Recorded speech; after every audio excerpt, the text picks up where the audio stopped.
যুক্তরাষ্ট্র ও ইসরায়েলের যৌথ আগ্রাসন ঠেকাতে ইরানের তুমুল প্রতিরোধে মধ্যপ্রাচ্য যখন ক্ষতবিক্ষত, তখন হিজবুল্লাহর পর হুতিদের যুদ্ধে অংশগ্রহণ ইরানের শক্তিকে বাড়িয়ে দিয়েছে বহুগুণ।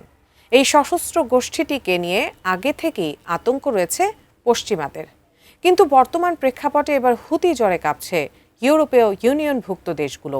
বিস্তারিত ডেস্ক রিপোর্টে।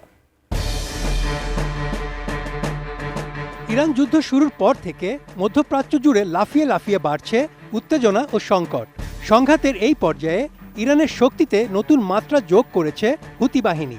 ইসরায়েলের দক্ষিণাঞ্চলে দ্বিতীয় দফায় ক্ষেপণাস্ত্র ও ড্রোন হামলা চালিয়েছে তারা।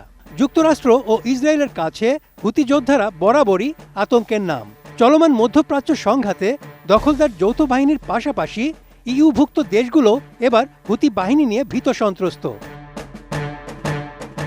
মূলত লোহিত সাগরে হুতিদের অব্যাহত হামলা এবং এর ফলে বিশ্ব বাণিজ্যে সৃষ্ট সংকটের কারণেই ইউভুক্ত দেশগুলো মহা দুশ্চিন্তায় পড়েছে।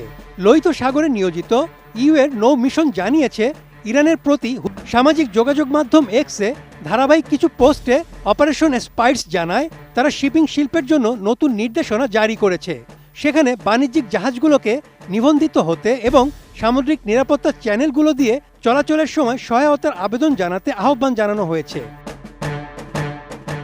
মিশনটি আরও উল্লেখ করেছে, বাণিজ্যিক জাহাজ রক্ষা এবং নৌ চলাচলের স্বাধীনতা নিশ্চিত করার সমর্থন অনুযায়ী তাদের সম্পদগুলো লোহিত সাগর এলাকায় সতর্ক অবস্থানে মোতায়েন রয়েছে।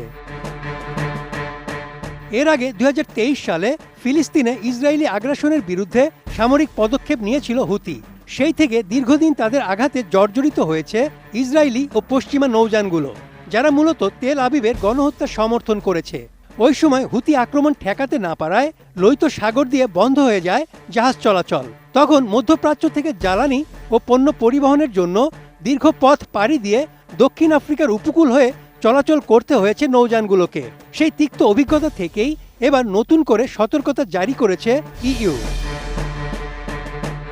বিশ্লেষকদের মতে, হুতিদের অংশগ্রহণ লোহিত সাগরের নিরাপত্তা এবং পুরো অঞ্চলের স্থিতিশীলতাকে বড় ধরনের হুমকির মুখে ফেলে দিবে, যা ইইউভুক্ত দেশগুলোর জন্য ব্যাপক উদ্বেগের কারণ হয়ে দাঁড়িয়েছে। Desk report, ATN news.